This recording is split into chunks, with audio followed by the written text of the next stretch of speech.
My opponents have said that tenure causes slack in professors. However,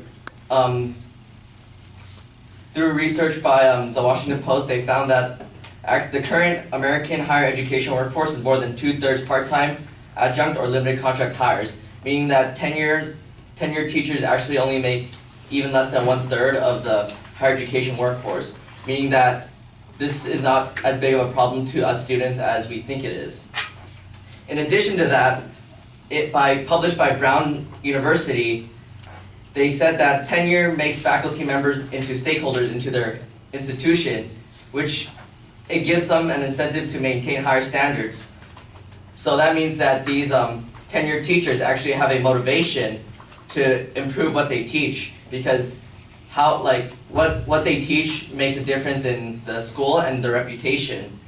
John Savage also mentions that without tenure faculty, members would be hired on term contracts, meaning that they would just go, do a job, and leave, meaning that they don't have any investment into the job that they do.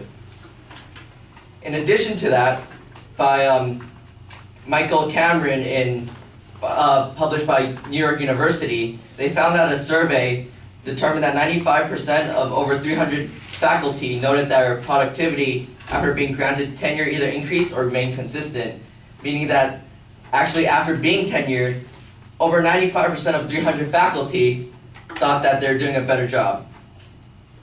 Now my opponents have said that the original intent of tenure was for academic freedom at religious schools, and actually although this was the original intent has not really shifted in current case, and tenure still supports that.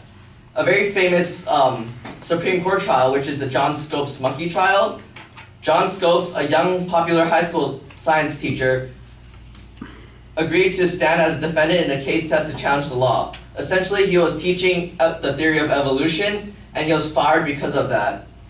If he had tenure, then he would then teach these new and challenging theories, and his job would still be intact. However, because lack of tenure, this is an example of how challenging something new got him in trouble. Another example of this is very recent. In 2003, Mark Edwards, a professor of civil engineering at Virginia Polytechnic Institute, found that there are high levels of lead present in Washington, D.C. water supply. He spent years proving that there were lots of lead, and he published these articles online. Many years later, in 2015, he found very similar situations in Flint, Michigan, obviously after the lead problems in Flint, Michigan. He published these online, and he noted that academic freedom and tenure protects professors like Edward from being disciplined, dismissed, or silenced, while their work risks offending powerful interests, including business or government interests. So this is a great example of how he was protected by tenure. However, without tenure, he would have been fired or he would have been dismissed. My last example of how academic freedom is important for tenurism is that in 1985, there was a professor that talked about the legalization of marijuana. And according to this professor, Scriven, he said that the resulting controversy, which at the time, in 1985, people were crazy about legalizing marijuana, he said that the resulting controversy will have likely led him to teacher sanctions and possible dismissal.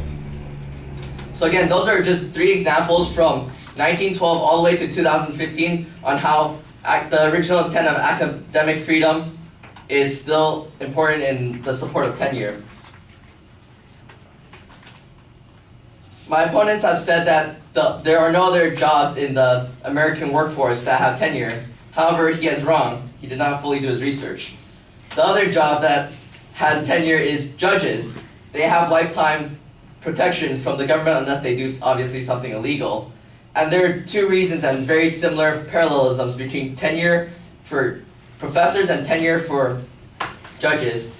Judges have tenure for a very simple reason, in that if they make a controversial case or a controversial decision, they won't be fired because of public interest or powerful people. The very same thing happens in professors and their research. If they research something controversial and they don't have tenure to protect them, then they could be fired for trying to research something like lead in Flintwood, Michigan.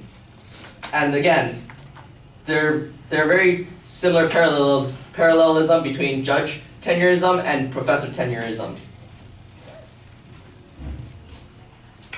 There's a quote in defense of academic tenure that businesses, unlike universities, typically are not labor managed. As noted, in businesses, goals are usually well defined. Perhaps more importantly, success can be identified with relative ease by using an agreed upon measure of success, that is profit.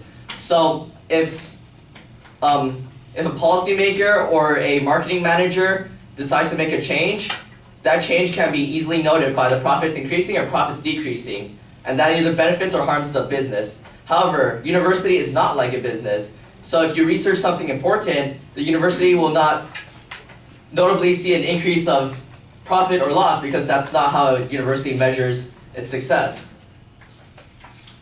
And I'd like to bring a new point into the table, and that is job security. Tenure, although its original intent was academic freedom, tenure now is also a main part of job security. In defense of academic tenure, again by Richard McKinsey, without tenure, faculty members must, as a general rule, be dismissed after 7 years of service, which means they must seek other academic employment or retreat from academic life. Meaning that without tenure, then a lot of these professors would only teach for about 7 years and they would be forced to leave because that's how the market changes. However, tenure then allows these professors to teach longer than what the business demands because tenure gives them lifetime security. In a paper published by Georgia Tech University, John A. Preston said that if tenure fell out of favor everywhere, this might reduce the number of people going to college teaching because relatively low salaries combined with no job security would make teaching less attractive. So if you didn't have tenure, then you'd be paying less and then no one would teach, meaning then the next generation of people would not have anyone to learn from. Thank you.